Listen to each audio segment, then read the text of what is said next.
All right, here we are. Welcome to episode 98 of the Trash Talk Business Podcast. This is your time and space to grow, build your junk removal dream. Every week we come on here and we talk about how to build out that life that you've always wanted.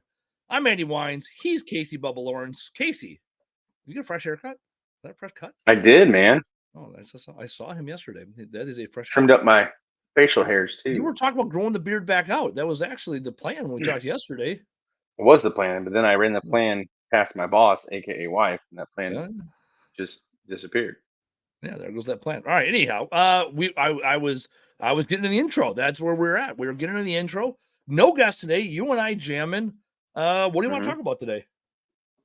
Well, shoot, let's do a recap of this past weekend. A lot of big things happened. I don't know if everyone here knows, but I actually flew up there to Milwaukee and checked out your place. We sat down and man, we strategized for probably what 6, 7 hours, and we have some exciting stuff to share. Yeah, that'll so this episode here for the live people, right? You'll get to enjoy and appreciate this. We actually pushed this up. This is now episode 98 because hmm we recorded episodes 96 and 7 in person because that's what we did this weekend. Yeah, so Saturday 6-7 hours of strategy and planning and annual plan, and then Sunday was shoot content in place, and then we kind of have to talk about what happened Sunday afternoon when the math Oh wasn't man, we have mathing. to talk. We have to talk about Sunday afternoon. Even Monica is amazed. She's like, I as don't she understand. as she should be. That is Yeah, we both. I think all of us were just kind of like, holy shit, we did it. so so the math. I'm a math guy. We all know this, right? I'm a math guy. That's what I do. I'm the guy. That's what they call me. And my math didn't math on Sunday. Uh, Casey had a flight. We'll backplay this, right? Casey's flight was at 3:15. I'll use all civilian time to make it simpler. Casey's flight was at 3:15. So he wanted to be at the airport like at least an hour early, right? So we're thinking like, get him there about 2 o'clock. Okay. It takes me an hour 30 minutes normally to get to O'Hare from my warehouse. Hour and 25 if there's like no traffic. Hour 20 if everything goes like perfect. And so we're shooting content, and I had a timer on my phone every 27 minutes, which would go off. So I'm like, okay, we can shoot content. In my head, I was like, oh, we can shoot content till 12:30, leave at 12:30, get down there by 2. He can, fart around. I'm going to a Super Bowl party, all good. And then we started shooting content, and somehow 12 in my head turned into 13 or 1:30 p.m. for the civilians. And all of a sudden it's 1:30. I was like, oh yeah, we gotta get going. Casey's like, and actually this is on the podcast. At one point he's like, dude, am I gonna be good for my flight? I'm like, oh yeah, because at that point we still like an hour and a half. And I was like, no, we're good. We're good. We're gonna wrap this up. We're gonna finish this point and we'll be good. And somehow time and space continuum, something. I lost an hour of time. So all of a sudden, no shit, there it was, and I have text messages to prove it. It was 1:39, and Casey's flight was at 3:15, and it's an hour and a half drive. So that ain't that math. That math don't math. So we got on the road, and it was smooth sailing. It was nice sunny day, dry roads, Well, no at the cops. same time, by the time we left, I looked up what our destination time was versus what my boarding time was versus what my departure time was, and I literally had a tight window to get through security and Oh yeah. run to my So gate. so So when we you got were on, like, hey, yeah, you're like, hey, we're aren't you fine. pre-check? Yeah, And I aren't was you like, I pre-check? am pre-check, but for some reason it's not on my boarding pass. No. So I get on the phone and I start calling American Airlines. Hey, can you put this on my boarding pass? But then they're like, you don't exist. Like this number doesn't exist. You do, but for some reason this number doesn't. So we're like in freak out mode trying to figure this out. And finally, I go to actual TSA.gov and I do the reverse. I look at my name as if I were to forget my pre-check number, my KTN. Mhm.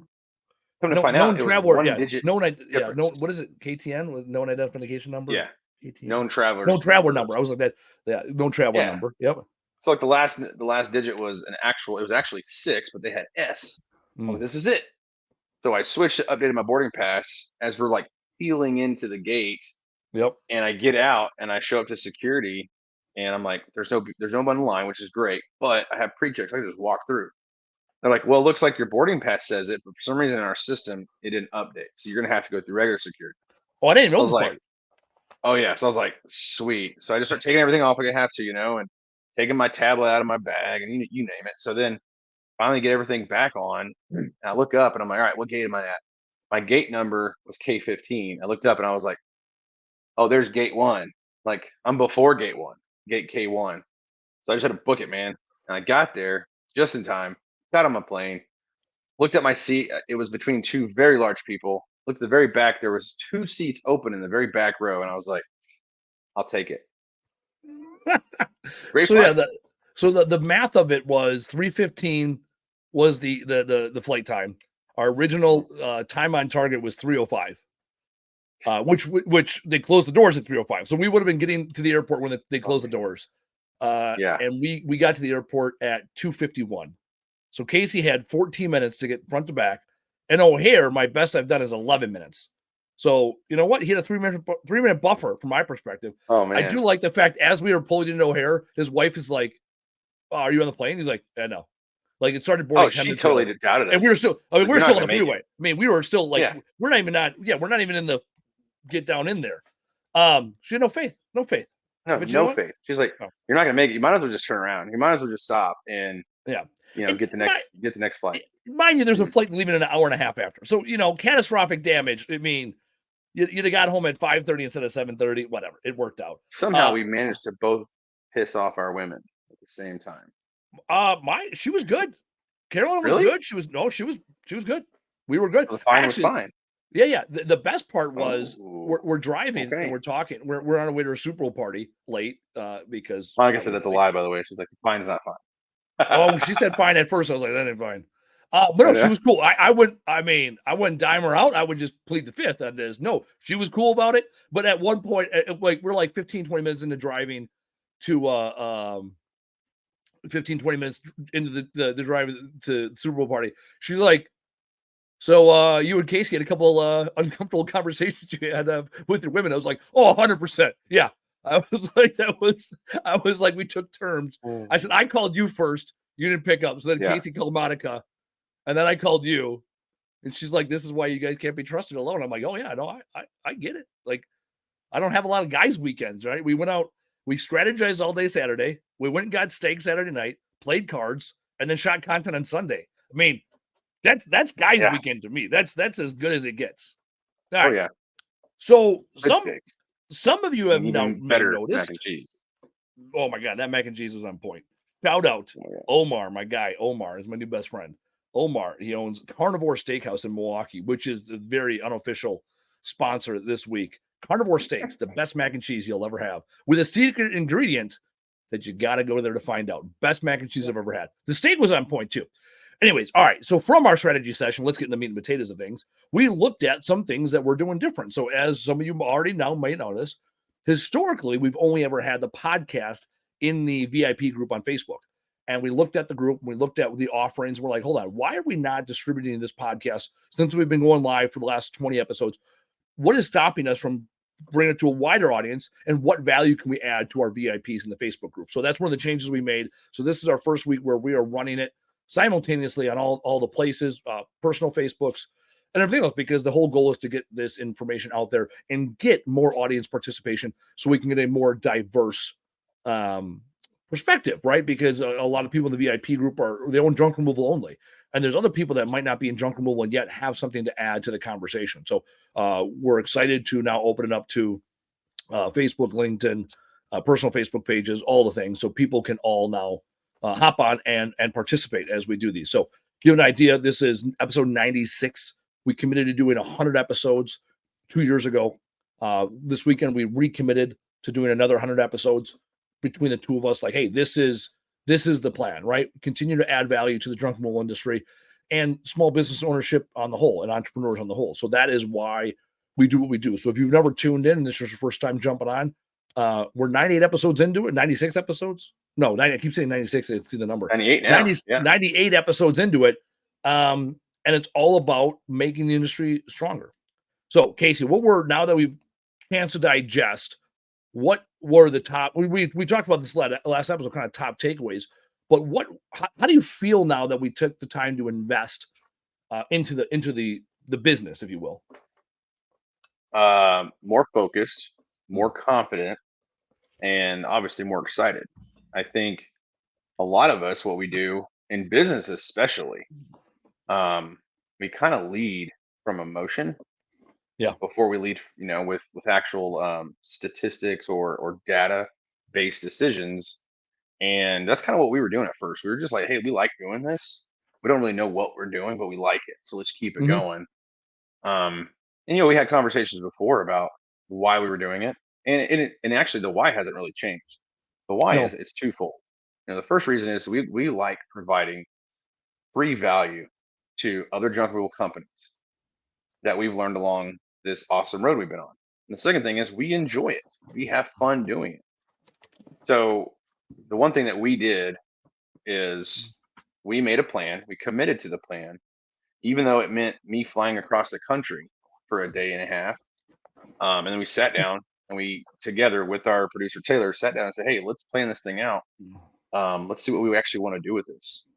And I challenge a lot of our listeners to do the exact same thing. Now, obviously, I don't want you to fly across the country and sit down with someone, but if that's what it takes, man. Hold on. Why not? I'll argue that. I've had over right. No. I did the math. Right. I've had big chunks of people that have come here, but I've had over 200 people from the junk removal industry come to my warehouse in the last 6 years to see what we're doing here. No, I will argue that. Right. This is a hobby, right?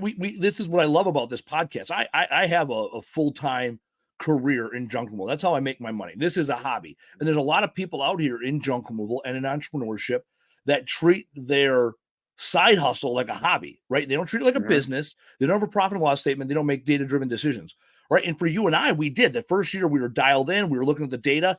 And then the last 6 months, we're like, let's just try this, right? And then we had in our heads, let's not do the live. Like, I don't even, like, it just didn't, whatever. And then we're like, no, let's just go live. That makes sense. Right. And it was like, that was like a little shot in the arm. Like, oh, okay, this is kind of cool again. Right.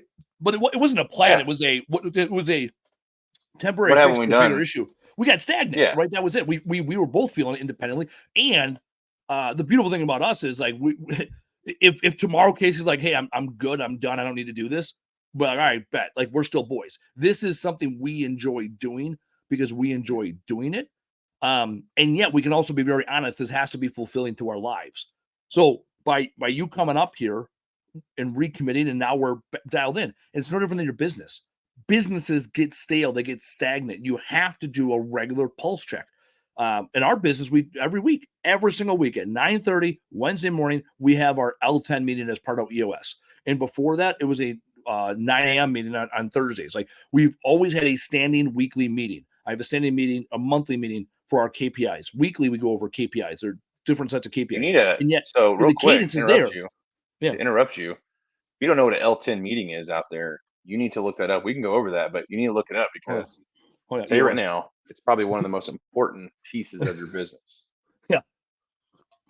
Yes. 90 minutes of commitment will get you dialed in. And it goes actually in line with Jordan Peterson, talking about relationships. Jordan Peterson says that in a relationship, every week you have to commit 90 minutes. Not all at once, but however, throughout the week, 90 minutes committed to talk about the relationship, talk about the things that need to get done to keep people together. So there's a magic to 90 minutes and why that works. It works in relationships. It works in business. So 90 minutes, that's the investment. So to your point though, Casey, yes, I will challenge people. You're getting out of your business what you're willing to put in it. Often people get in when it's good and then leave. I talked to a guy earlier today. I might be buying a truck from him. He got into junk removal. He got in while the getting was good. But he's like, I don't have the passion for it. And it kind of dried up. And he's got a full-time. He's done really well in a different adjunct business, right? And it took him jumping into it and buying the truck and committing to it for him to be like, yeah, no, this isn't for me. And he's not like quietly quitting. He's like, yep, I'm selling my truck and I'm moving on because it didn't make sense for him. And that's fine. What we often see, at least I often see, is people that go and they bitch. They go on rants. They go on Facebook picking fights with people. They attack other businesses that are doing it different. Like there's one where it's part of our old franchise, and people just bitch at each other. Well, this doesn't work in my area, and this doesn't work. And it's like, man, put all that energy into your business, put it into yourself. Be right. The old, like, Abe Lincoln, they said he had 8 hours to cut down a tree, spent the first 6 hours sharpening the axe. Stephen Covey, seven habits of highly effective people, talks about sharpening the saw, right? What are you doing to invest in yourself so that when you show up to your business, you're ready for it? I was talking about on my live show before this, I do Experience Andy Weins live across all platforms at 15:30 every Monday. One of the things I was talking about was the little mini meltdown I had this morning. I'm sitting there in the kitchen at my girlfriend's house making a cup of coffee. It's 5:15. I got to leave by 5:30 to make it to the shop by 7. 90-minute commute coming out of Chicago. Not my favorite thing in the world to do, right? And I got to bed at like midnight because we got home from the Super Bowl party, finished watching the Super Bowl at the house, and watched crap TV for an hour. Then I took a shower and whatever, right? So I got like 5 hours of sleep. I'm dragging, and I gave myself all the excuses this morning to not go to work. And I'm the owner. I don't need to be there at 7. The guys would have got off fine without me. And yet I'm like, no, I need to be there at 7. That's where I need to be. I made a commitment to myself and the guys that, I'm going to be there at 7 a.m. every day for the foreseeable future, because that's what I need to do right now as the owner of the company to make sure we're all in lockstep. And had I not made that commitment to myself and not put that work in today, then we wouldn't have got the results we got. And I would have just built on this mountain of bullshit that I've been telling myself that I'm not good enough, or I'm not, like in this case, I wasn't awake enough this morning. It's like, no, I stood there, I had my boohoo moment, and I went on. Same with you and I. You called me out a couple months ago, or like 2 months ago, and you're like, hey man, we got to figure this shit out. Like, I want to do something with this podcast, or I want it to go away. Like it was, I'm good either way, but either we're growing or we're going, right? There ain't no third direction. And I'm like, cool, let's fucking, and all I committed to was let's get together. We committed to 100 episodes, and let's get together for the weekend. We could have walked in yesterday or Saturday and been like, nah, dude, let's kill it, and then just have fun. It. And then we would just still would have got steaks and probably still would have shot content. Instead we committed to it. I probably would have brought it back. Yeah, we're like, all right, now we're having fun again. We did have some whiteboard madness though. We did. I am excited about that. Notice how I shifted my entire desk. I see that. And look what's behind me. One of the things that one of the key things that came out over the weekend was like, man, it'd be good to have a whiteboard to work off of. And this morning when Taylor got here, I'm like, man, how can I incorporate my whiteboard and be mobile? So on whiteboard days, I might have to start using my Bluetooth, which is fine. That way I can move around, right? I'm free, more room for activities. Absolutely. Well, that's the thing is we found out. So that's the other cool thing. Sunday, I think, was actually more productive. Sunday morning, you could say it was more productive than Saturday. Saturday, we got all the ideas out. We put a plan together. There was really no actionables that were taken care of. Sunday, when we shot content, if you notice, like once the juice started flowing, it was like we were actually starting to really get onto something, and we got excited, and we touched on things that we haven't touched on before. And then we started realizing, well, there's a lot more like to go over. Like for instance, we keep talking to people about P&Ls and let's do an evaluation of your business and blah blah blah. Then just now mentioning L10 meetings. I'm gonna tell you right now, go back through all of our podcasts. I don't think we've ever broken down an L10 meeting and the importance of it. And that's something that I learned from Jake, who he's my buddy. He's actually from Wisconsin. And that's one thing he actually he operates his entire business based on what his coach teaches him and holds him accountable for. One being the L10 meeting. I'm gonna drop it in. This is correct, and this is 100% EOS, and it is readily available. Go buy the book Traction or the book. What is it? What is EOS? I'm looking around for my backpack because I know I have that book in my book bag right now. Yes, some cadence. We use L10. I'm a firm believer in EOS. I've seen it implemented the wrong way, and I've seen it implemented the right way. And when you implement EOS the right way, it is phenomenal. So I'm a huge believer. Get a integrator. It is worth every penny. It is like the return on investment is there. It is an investment. That's it. Some people say it's cost prohibitive. Fine. Then it is for that person. Absolutely committed to it. Taylor came in here. He's a fucking champ. There he is. I was looking for my backpack. Normally my backpack sits right here, but like an adult, I put it, not that adult. I put it on my couch. in my office. Here it is.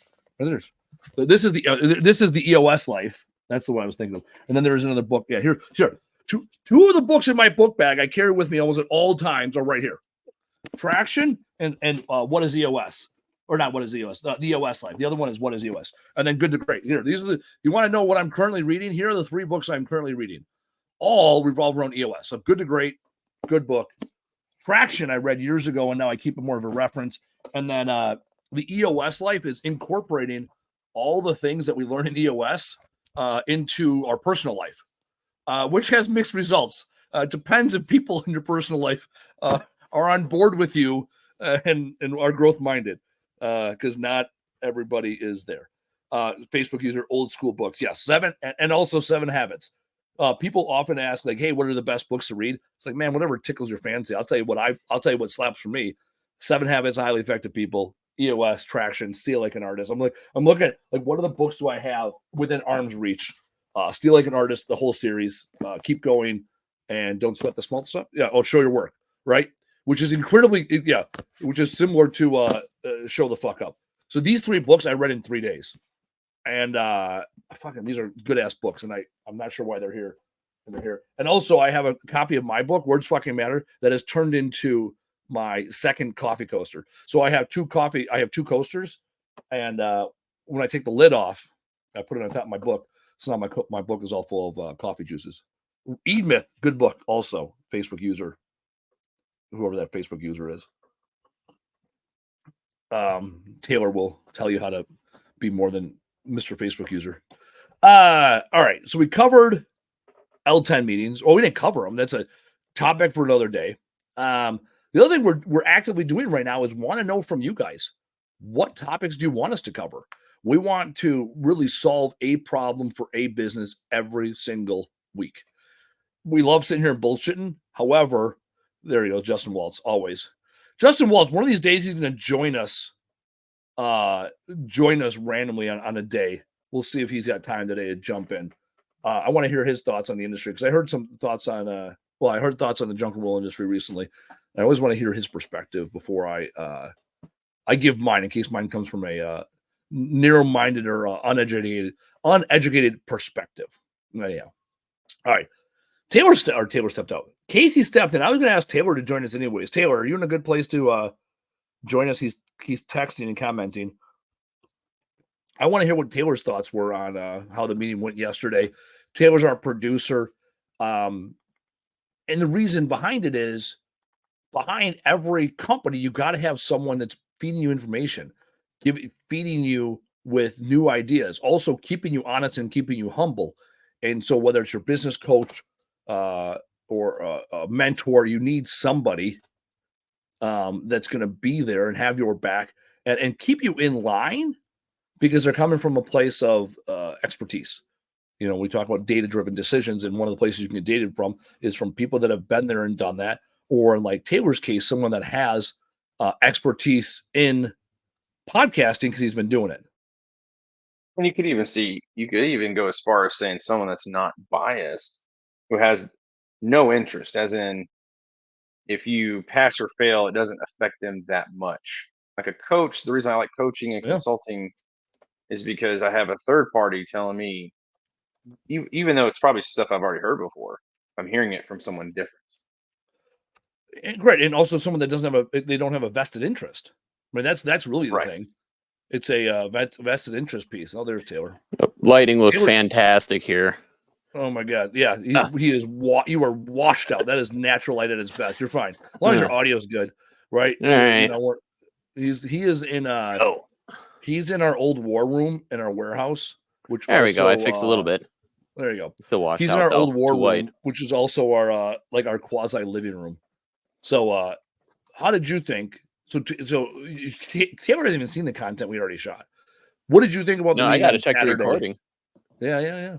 So, what did from your perspective, that's been into podcasting before?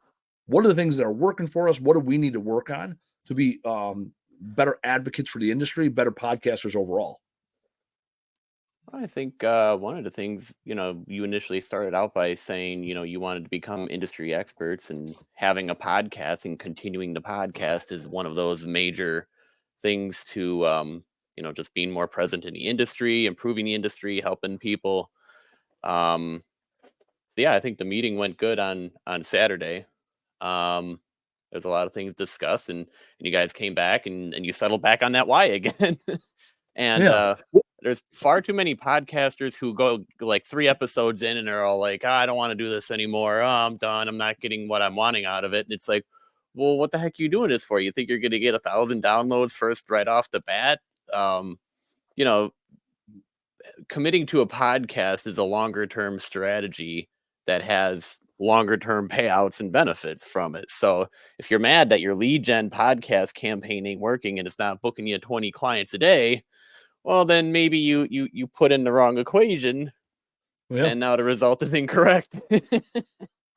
And what do you? So you've seen people get into podcasting. You do marketing. Like, what are Yeah. the challenges you see with the home services, and now that you've been exposed to junk removal for with me for the last 2+ years? What are the things you're seeing from your perspective of the biggest challenges junk removal owners face, and what they need to do about it? Being consistent and doing something. 'Cause ask a lot of questions, and a lot of those questions center right around marketing or making more money or getting more clients. But the bigger issues to be discussed are, well, what are your operations like? Are you financially viable?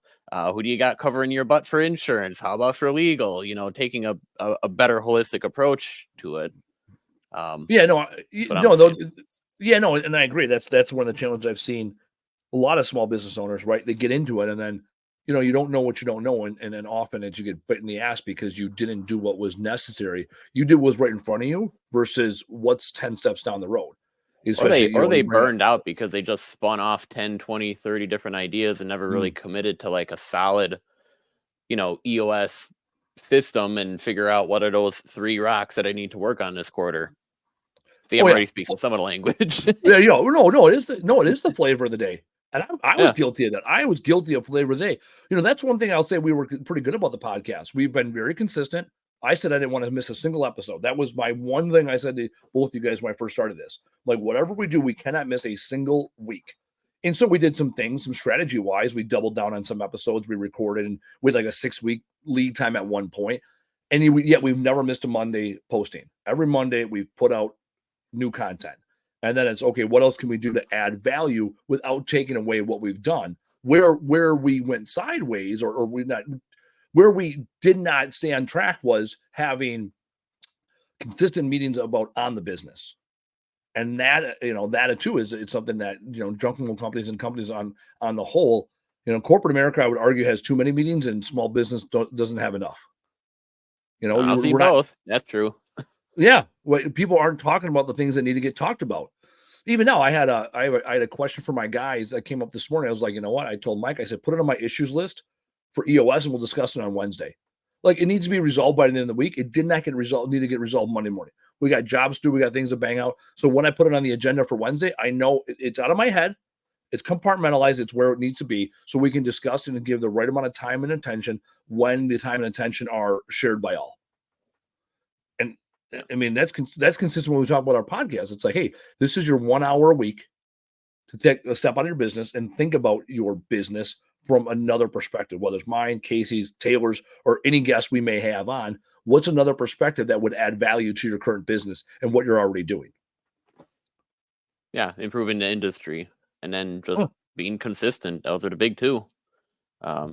I mean, I've been watching OG YouTubers. They're having this crisis on YouTube with content creators saying, oh, I'm quitting. Oh, I'm retiring. Oh, I'm getting burned out. Apparently that's been the trend for the past 3 to 6 months. And I'm like, So that's all they do. I mean, that's it.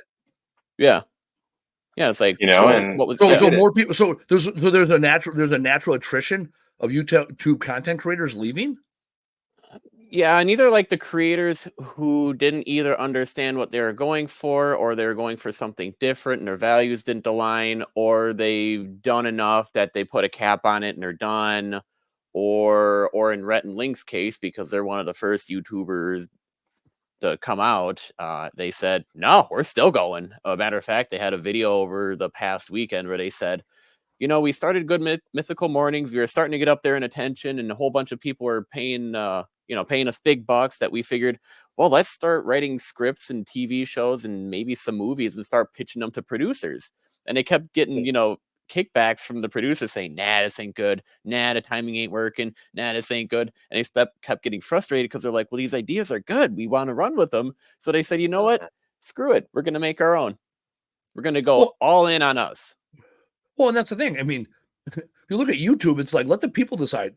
I mean, yes, the algorithms play a role, and yet the people decide, right? When I go to Netflix and I see the top 10 movies people are watching, I'm like, no, that's bullshit. Like, that wasn't organically chosen. It's that always was Netflix stuff too. Yeah, right. It's like this is the stuff you put in front chosen. of people. Yeah, this is what right. Maybe this is the top 10.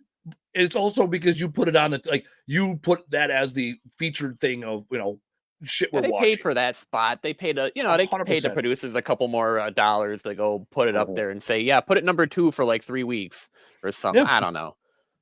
No, YouTube is the decider. I mean, that's what even with music. Look at Spotify. I mean, Post Malone sang fucking America the Beautiful yesterday at the Super Bowl because Post Malone put a song up on Spotify 10 years ago, and the people decided that he was worth a good listen. Yeah. And then during the halftime show with Usher, they're all like, oh, this is like a 90s throwback. Oh, my God. When Ja Rule came out, like, I was like, the last time I saw that guy, it was like 10 years ago, maybe 8, whatever it was, at a Bucks game doing a halftime show, and it was not good. Not a great look for him. I think it was still at the old Bradley Center. So, hey, Tim Reeves asked a great question. Hey, guys, I had a phone call that I had to take. Is this full live video going to be available after? Absolutely, Tim. So one of the things we changed. Yes, it is. It is. Big Tim. Big T, they call him down there in Dallas. So Tim, and for everybody else, the way that we're doing things now is we are live across all platforms. And then once we get off live, it'll be taken off of all platforms with the exception of our Facebook VIP group, because that way it encourages people to join the group and participate in the group. And the group is all about people in junk removal, collaborating and talking and sharing best ideas and asking good questions within the group. It's not a place to be pitched to. It's not a place where people are going to ask you how to run their business. And so we use that as an encouragement to join the VIP group. And also people in the VIP group will be getting a weekly blog, which is going to be a summation of the episodes. And one of the reasons why we're doing that is because technology. We had someone on with AI, was that like 5 months ago, 6 months ago now? And I do not pretend to know I do not pretend to know a thing about AI. However, one of our things from our strategy session on Saturday was, okay, how can we leverage AI to give our listeners and our users essentially a better experience?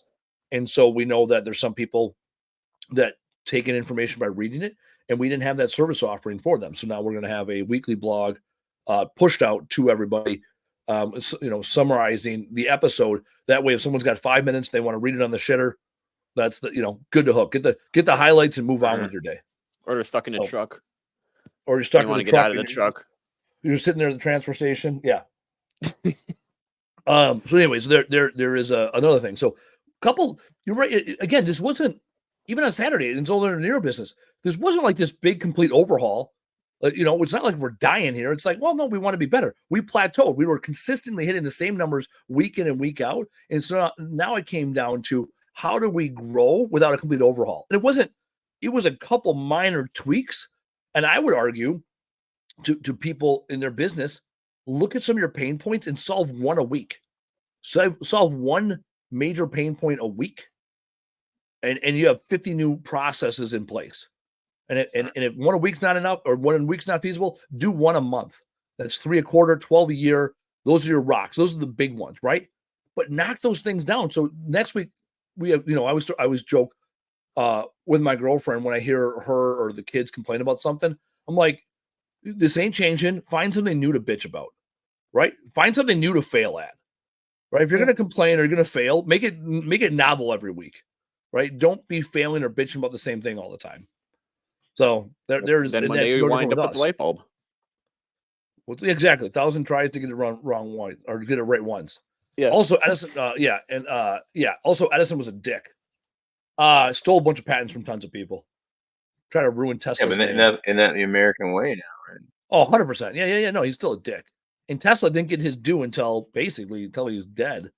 Yeah. He invented radio for all intents and purposes and did not get his due in his day. And a more efficient one at that. Oh, yeah, but AC versus DC, yeah. So Thomas Edison gets praised, and he was a dick. And some English guy invented the telephone before Alexander Graham Bell. Something. There we go. What do you think would have happened if either one of them burned out and said, I can't do this anymore. I don't want to be a creator. I just want to consume stuff. We would not, kind of like Achilles said in the movie Troy, Brad Pitt when the plane flew over. No big deal. And that's why no one will remember you. Right. And it's no different. I have this argument often in my life. It's like people, this woman I met last week, she's like, you're really busy. I'm like, I'm not busy. I'm productive.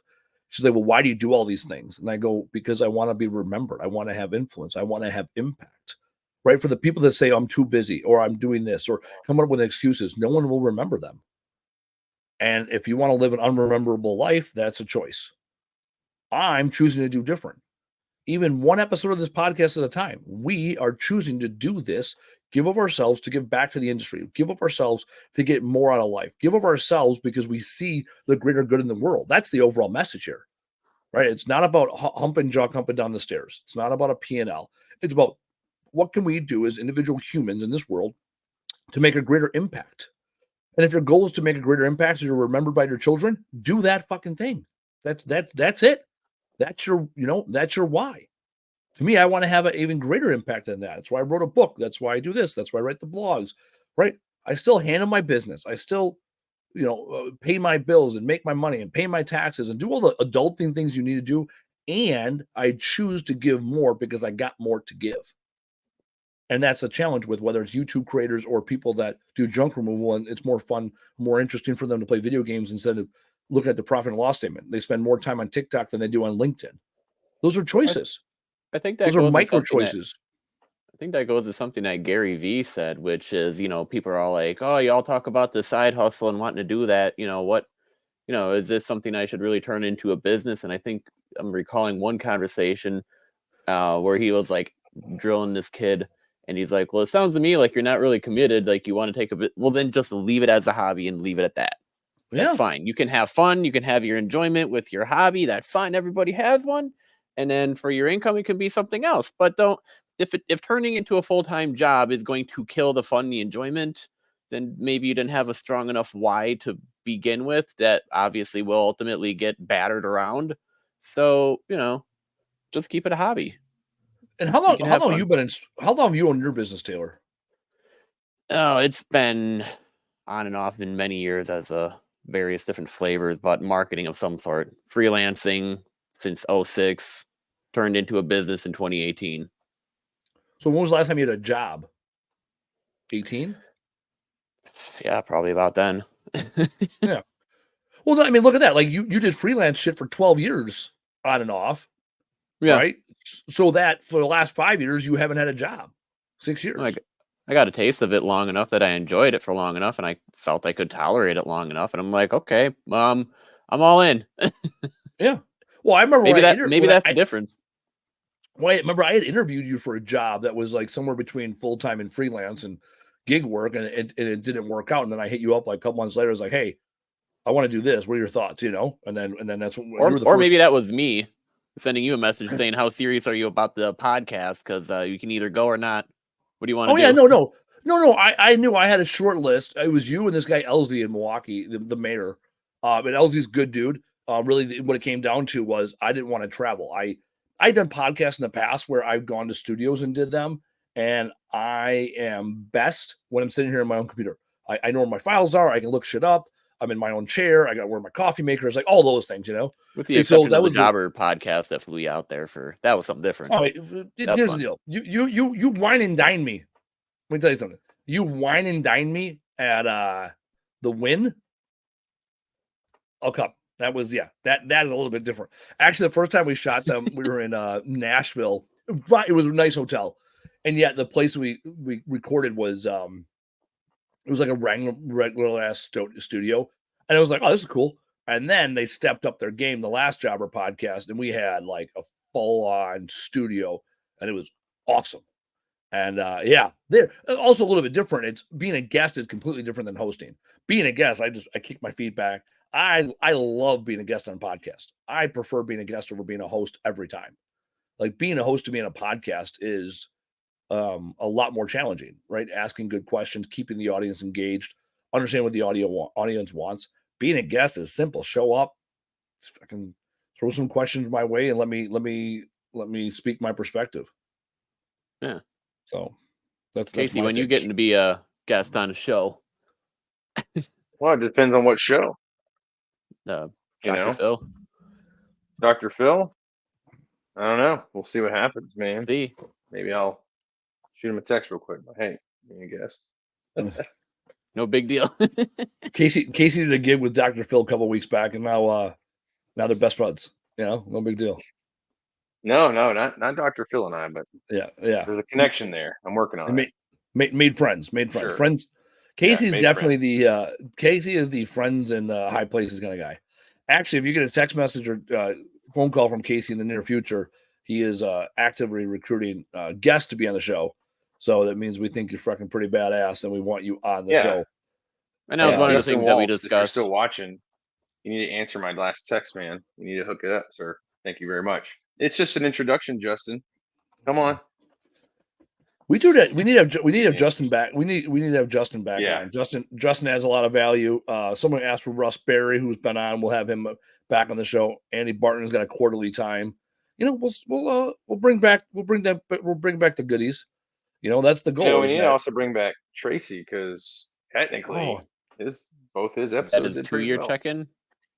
This would be okay. Taylor, put that on the list. Hit up Tracy. All right. So Tracy, so give a little. Maybe we'll do episode 100. We'll do like a best of. I think we want to do that with episode 52, and we never did. No. So for people that have not listened, 2 of our best episodes were Tracy's. We've done 3 episodes in total with Tracy. So we did one when he had it as a side hustle. That would have been June of 22. So we were only a couple months in the podcast, and Tracy's like, "I want to quit my job," and after a 1-hour podcast conversation with us, he quit his job the next day. Yeah. I was like, that's awesome. And then we did a 6-month check-in with him. And it was awesome to hear about all the things that he had learned.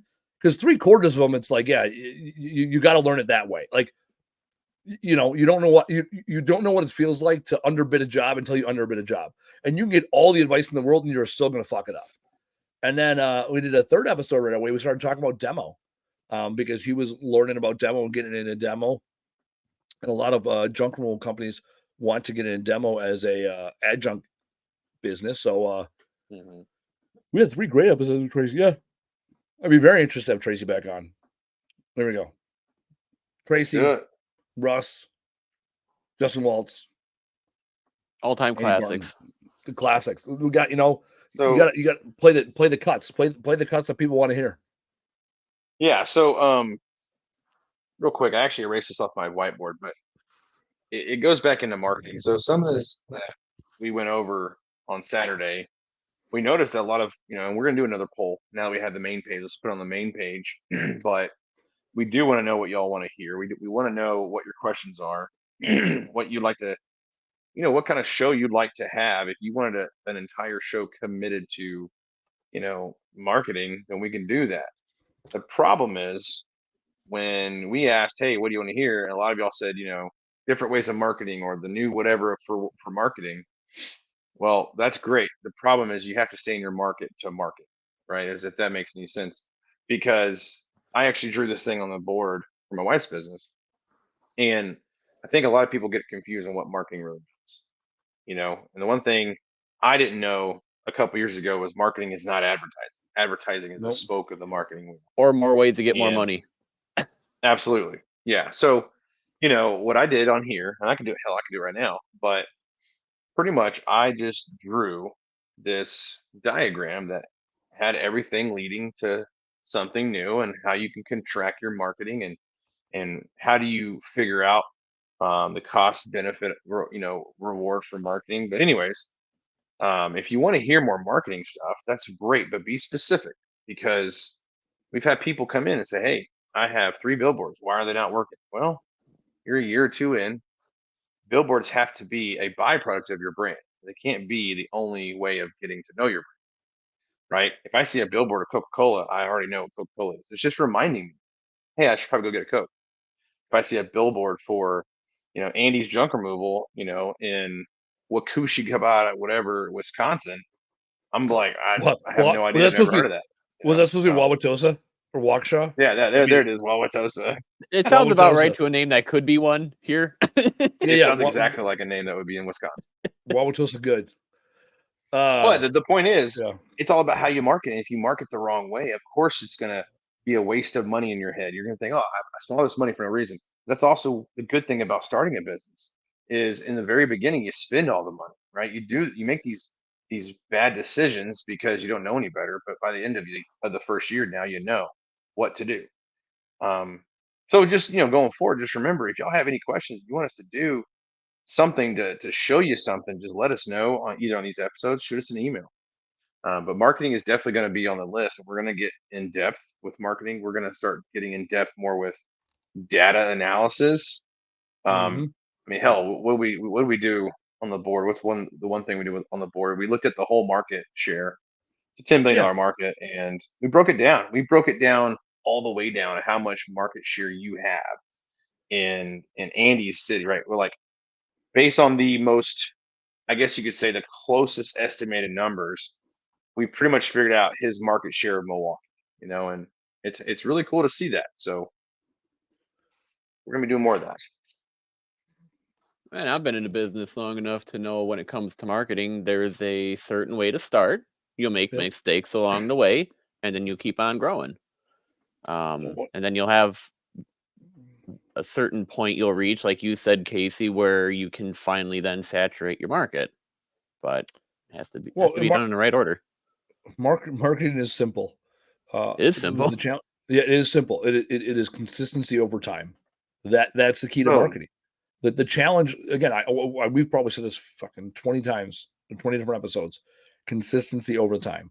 The challenge with people that get into junk removal and get into small business is often they have some level of initial success with very minimal effort, right? And they call that the proof of concept stage. It's like, great. That is the lowest hanging fruit, and we've all been through it. The difference is between those that grow and stick around are the ones that continually put forth the same amount of effort they did before they had any work, and even put in more effort when they know what the best places to market is, the best place to network is, and do it then when they have a level of success. Right. Les Brown, one of my favorite people, right, is he talks about you got to be hungry. And hungry is one of our top, or not our top. Hungry is one of our 3 values we have in our company. Like, hunger matters to me, and yet consistency will outwork hunger and motivation every time. So it's about being consistent. It's about being hungry to develop processes and to be better on top of consistency over time. And the challenge with marketing is that's first, typically when things are good, you cut your marketing budget. When things are bad, you cut your marketing budget. And neither one of those solutions lead to consistency and more work. I mean, we had our monthly KPI meeting this morning, and we spent half of our marketing budget in January because we really retweaked things. I'm like, cool. Spend the money, spend the budget this month, because my expectation is that we spend the money and then the phone rings and then we can go bang more jobs. We do our best work. Well, here's the other thing: if you don't spend the money, you won't have it later when you need it. Yeah, because you're gonna be like, oh, I have all this now. extra money, and then guess what? You're gonna spend on other shit. Yep. By the time you get to a point, you're like, oh, we need more money for market. Well, we spent it on gag gifts for someone's bachelor party or whatever. Yeah. Bought a truck. Why'd I do that? Well, that's it. Right. Yeah. You bought a truck, or you invested in things, right? Well, again, when money leaves your business, when money leaves your pocket, allocation of funds. That's it. Well, it goes to one of 3 things. It goes into investment, assets, or expenses. And when you choose not to invest, eventually it's going to go into expenses.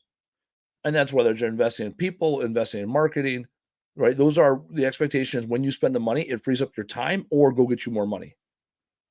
Versus expenses, once it's gone, it's gone. So that's why the old, saving money and spending less on expenses. No, figure out how to charge appropriately and do more work. Sales is the answer and the solution to almost every business problem. Yeah, and I was actually taught to, if you're going to spend money in the beginning, that's when you spend it. When you don't necessarily need it. I know it Yeah. sounds backwards, but we got to the point where when we were looking at getting trucks, it's like, well, if we need a truck later on down the road, how do we know we're going to have the money for it? Yep. Like right now, we know we're going to need it. We just may not need it right this second, but we have the funds to get this truck or trailer, whatever. Let's go ahead and get it now because we're already projecting, right? So it's better to get it now that we can afford it rather than wait and then have to react and hopefully we still have the money. Yeah. When I talk to businesses, I liken the example when it comes to marketing that you have a harvest, you have a bunch of a farmer gathered his crop in.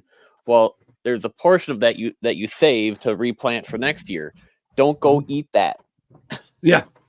Don't eat it because Well, now you're going to yeah. complain next year and you'll be like, well, shoot, I have less to harvest this year. Well, I'm not going to do that. And you're just the law of diminishing returns then kicks in and then you get less and less and less. It's like that's allocated for marketing. That's the only place it's going. You're going to spend it there. So that next year you have that crop grow. And the hillbilly math, because I know y'all love the hillbilly math. Take what percentage you need to grow your business, right? I advise anywhere between on the low end 7%, high end 15%. Put that on a t-shirt. What's that? Hillbilly math? Yeah. That might be my, you know what? I use it's redneck logic, hillbilly math, and Kentucky windage. That's the 3-step success for life. So it's redneck logic because the idea there is an education person will tell you a problem to every solution. A redneck will tell you every solution to every problem, right? It made like my dad he grew up on a farm, so every time I come to him with a problem, he's like, "Well, there's one of 3 ways of doing it." Now we don't know that any of the 3 ways are going to work, and yet he's always got 3 ways of solving a problem. He doesn't even know what the problem is most times, and yet he's got 3 solutions ready to go. Hillbilly math is, get danger close, right? Let's get in the right grid square, like a military would say grid square, right? Get within a kilometer, right? When you're within 1,000 meters of the target, you can walk it in from there. And then the last thing is Kentucky windage, right? And Kentucky windage is Good old Kentucky windage, right? It's a shooting term, right? So this is what happens when you get your weapon system. You get your weapon, you'll zero it in, you make sure you have a nice tight shot group, and then you'll change up your rear sight aperture and your front sight post so that your elevation and your latitude, whatever, your left and right and your up and down is where it needs to be. So then you walk the rounds. It's elevation and wind. It is windage. Left to right is windage, right? So that your left to right is where it needs to be, and the up and downs, right? And then you hit the paper. And then once you're good, you go out to the range. When you pull the trigger, if you miss 2 inches to the left, you don't go back to the other range and retest and recalibrate the whole weapon. If you're 2 inches left, you just aim 2 inches right. And I was a Mark 19. I was a Mark 19 gunner, so it's automatic. That's what Kentucky windage is. Is it the correct way? No, but that's improvising. Correct. It's a last minute. Yeah. So I was a Mark 19 gunner, and as a Mark 19 gunner, it's automatic grenades. And when you send them down range, you're sending anywhere between 2 and 5. The ideal shot group is 3, and you aim low and left. So if you have your target, you put the first round low and left because it naturally rides up, and then the rounds turn clockwise, so they're going to naturally fade. Is it fade? Fade when it goes to the right? Is that it's a natural fade? It's a golf term, right? It's a draw on the left and a fade on the right, and that's a hook or a slice. Yeah. Is that a basketball? Hook or slice. Yeah, Slices to the right. Yeah, but fade is also to the right, I think, right? Because fade and hook are like, oh, that's not bad. But then a slice and a hook are like, a draw. That's what I meant. It was a draw. A fade and a draw are like, oh, okay, that's normal. Yeah, a hook and a slice are not good. Slice. Anyhow, rounds will naturally fade to the right because of the centrifugal motion. And you want your first round to land in front of the target, your second round to land on the target, and your third round to land behind the target. And when you do it right, that's how it goes. And with those rounds, when they hit the ground, they blow up. So if you're off by 20 yards, you just aim 20 yards the direction you're off and put 3 more rounds down range versus going through the whole process of setting your front sight post, because that weapon system, you set your front sight post based off of the distance. There you go. Kentucky windage. Going back to hillbilly math. What was I going to hillbilly math? I was going to hillbilly math something. What were we talking about? Now I got so distracted by hillbilly math. And don't eat in your. Oh yeah. 7%. Somewhere between 7 and 15% of what you want to grow. So when you do 200,000 a year, right? When you do 200,000, you're like, all right, I want to grow 7%. or let's say, or I'm sorry, not grow 7%. I want to grow to 400,000. And now I want to spend minimally to get there. So you want to double your revenue. You only want to spend 10%, let's call it, right? You got to spend 40,000 in marketing, not 20,000, not 10% of what you already been doing. You got to spend 40,000, 10%. And I would argue if you want to grow more than 50% of your business, you got to spend 15%. So that's where you dial your number. If you want to go from 200, which we talked about, 200 is about where most people, when they get up and running, that's a good year, trucking a truck. You want to go from 200 to 400, I would argue you got to spend 15% of $400,000 to get there. That's the level of commitment you need. So you got to be willing to spend $60,000 to get to that 400. And when you're that committed, you'll spend it. When you're not that Don't committed, buy a billboard or a won't spend radio it. ad right off the bat unless Oh my God, no. you're ready for it. Well, no, because radio is far and wide, right? Why advertise to 3 million people when you only need a population of 200,000? Right? You know, that's the of math those is 200,000. How many of you? Because you just shotgun blast the whole group, send a big old cannonball Right. in, you'll get them. Yeah, if everybody's your customer, then nobody's your customer. That's it. Well, this is literally what we broke down. We broke this down. I can't wait for that episode to come out because we broke it down and we pretty much said, hey, how much of a percentage was the actual customer percentage out of how many? And a lot of us, when we go to networking meetings or we meet someone and they're like, hey, who do you do business with? Oh, everybody. That's not true. I mean, No. if you could literally do it, this is basic math again. How much did you make last year? You had $100,000. Cool. How many people are in your area? Oh, there's 100,000 people. So you're telling me that you did business with everybody. It's $1 a person. Well, no. All right. Well, how many people did you do business with? 500. All right. Now we're getting somewhere. What about the other people? Why didn't you do business with them? You left out, what I say, 100,000 was the total. So you looked at you left out a lot. And that's the thing. You look at it, you're like, okay, well, how do I reach those people? How do I reach those people? How do I find out if they're my customer? And you can't just say I do, everyone's my customer. Everybody has junk. So doesn't mean they're going to hire you. Doesn't mean they want to get rid of it. Doesn't mean they're going to get rid of it this year. Doesn't mean they're willing to pay for it. Doesn't mean they're going to hire you. and there's a small portion that will, but the rest need awareness. That's like asking every girl to the prom and one to feel special enough that she'll say yes, right? I mean that's the logic behind it. It's like, well, everyone's my customer. It's like, no, everyone has junk. That's true. Now what else, right? If someone has junk 2 hours away, are you going to drive for it? If someone has junk 10 minutes down the road and they're not willing to pay for it, are you going to drive for it? I was homeschooled. I don't know what these prom parties you speak about are, so you're going to have to break it down parties down. Hey, you found yourself a wife and have 3 kids. So you did something right. You were homeschooled? I didn't know that. Yeah. It explains a lot, actually. I'll be honest. Sweet. Also, Taylor was featured in like one of the first books about podcasts back in 2006. That's what I'm like. All right, that guy's got legitimacy.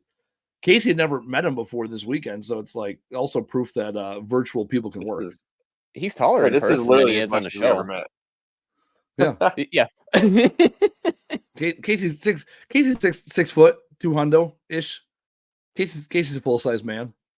Actually, because your scale was off, okay, but I'm 234, 235, 6'2". Yeah, 6'2". All right. After that mac and cheese, you might be 236. We don't know. Dude, I would get down on that mac and cheese again. When you go to a steak place and only get mac and cheese. Told the owner. Dude, I told the owner, I was like, look, you need to have the steak as a side for the mac and cheese. I'm just saying. He's like, it's not good for you. We're like, I didn't come here to have something good for me. I come here to have something healthy. Come on. Yeah. Who you teasing? Who you teasing, Joe Rogan? All right. Well, we bullshitted for an hour. I'd say this was like this is a good bullshit hour. This is that maybe that's the title of the episode, bullshit hour. Good warm up. A good warm up for Let's see who do we have next on the docket? Who's our next guest coming out? Taylor booked a guest for next week. Yeah, I'm looking him up right now. Let's tease that. Who's our next guest, Taylor? We're gonna start. That's the other thing we're doing. We're gonna start teasing our guests next week. That way, you're excited to hear from them. Are you pulling it up, Taylor? Or do you need me to? Yeah. Well, I have a little bit more information than you do. Let's see. So it's Matt Lundy. I have a Lundy. name. I got a bio. Do you want the bio? Oh my God! Let's get a bio. Let's go. Born and raised in Norfolk, Virginia, joined the Marine Corps after high school, retired from active duty in 2015, worked as an executive for 2 different civilian companies, and was a 5-time Executive of the Year. Chose to walk away from corporate America and take a bet on myself and start from scratch. Anchors away junk removal and hauling in September, going full-time in February 2023. Boom. I do know this Boom. cat. Yeah, I was messaging with him over the weekend. So Mhm. yeah, Boom. that'll be awesome. Yeah. That's who's coming up. No. All right. There we go. So we're going to talk to a relatively new fellow veteran all about that junk removal life coming up next week on the Trash Talk Business podcast. Let's go around. Let's do our top takeaways from this week's episode or even for the weekend, whatever the audience needs to know to highlight as they get into another amazing week of junk removal and humping couches out of basements. What you got? We'll start with you, Taylor. Top takeaway. Have a good why. So that stands up to, the criticism, the battering that it's going to get. And if you don't know what that why is, it's okay to be done or move on to something else. I don't know. It's not. It's just like we talked about. I got a demolition because I looked at the future of it, and I knew what it was going to take, and I was not willing to go down that road again. So instead of being prideful and holding on and getting in massive debt, and then also giving away all my time again, I made a decision that was best for me and my family, and I shut it down. But a lot of people look at it as a failure, and here's why it's not a failure. About 2 weeks before I made this decision, I was actually applying for an SBA loan for about $375,000. I knew for a fact I was going to get it.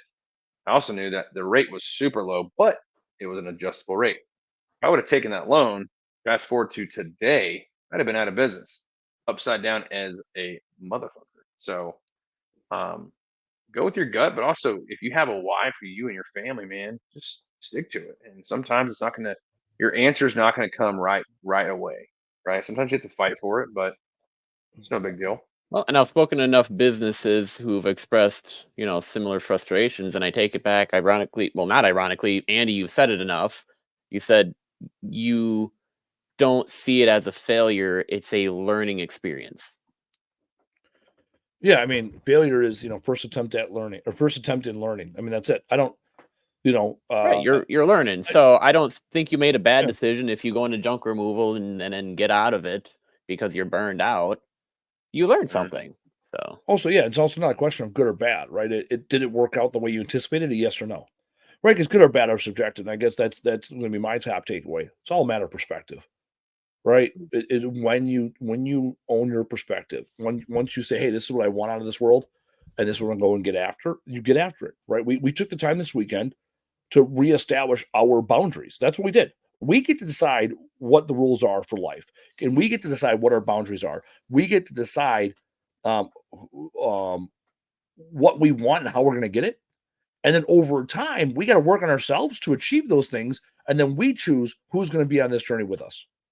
And so that was my biggest takeaway. We have chosen to take this journey together. Taylor, we took you on, right? You took us on as a client, right? It's a relationship. Certainly, we pay you to do a job and you do a good job at it, right? So that's why you're on this team. And Casey's my business partner. And I joke that I only have 2 good friends, and really I have 3 good friends. One happens to be a business partner of mine. Like Casey and I, we went through trials and tribulations near each other and together. And then we choose every day to continue on this journey in this. And we choose it because we've aligned our whys. And that's what I'll leave you guys with this today. When you're looking at, especially, it's been 6 weeks into the year, when you're looking at what do you want out of this quarter? What do you want out of this year? What do you want out of this life? You get to decide, you get to make those choices. And then when you make those choices, whether or not junk removal, small business ownership, getting a job, whether those things are for you or not will become blatantly and clearly obvious because you've already established the rules for the game and you set the parameters. So that's my challenge to you this week, is to take the time to establish the parameters so that you're not sitting there having to make decisions. You're merely evaluating information and data. Casey, last takeaway before we wrap up today. Yeah, my last takeaway is this. So one thing new that we are going to be doing, implementing every episode, is what's coming up. And I'll tell you right now, just after reading this dude's bio for our next episode, my biggest question to him is going to be his why. So I'm glad Taylor said that because I want to understand his why. Him and I may have a similar situation, just like Andy. We're in the military, we got out, we had opportunities, whatever. Why did he go down the road of junk removal?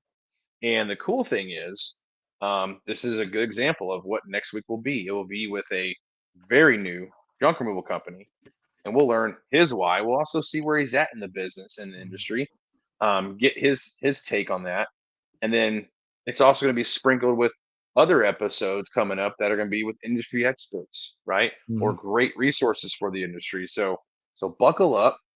We really appreciate everybody's listening here and like and share. I mean, do whatever you have to do to keep this going, but also let us know what you want, and we appreciate it. Yep. Appreciate that, Casey. Appreciate all the listeners and everybody that continues to encourage us. Keep sending us your thoughts, your ideas, your questions, your introduction, so we can continue to grow this industry together. As always, I'm Andy Weins. He's Casey Bubba Lawrence, and joining us today, Taylor, our producer. We will see you next week. Thanks for listening. Tap subscribe or follow to get the latest episode. And if you enjoyed this episode, be sure to leave us a review and tell a friend to listen.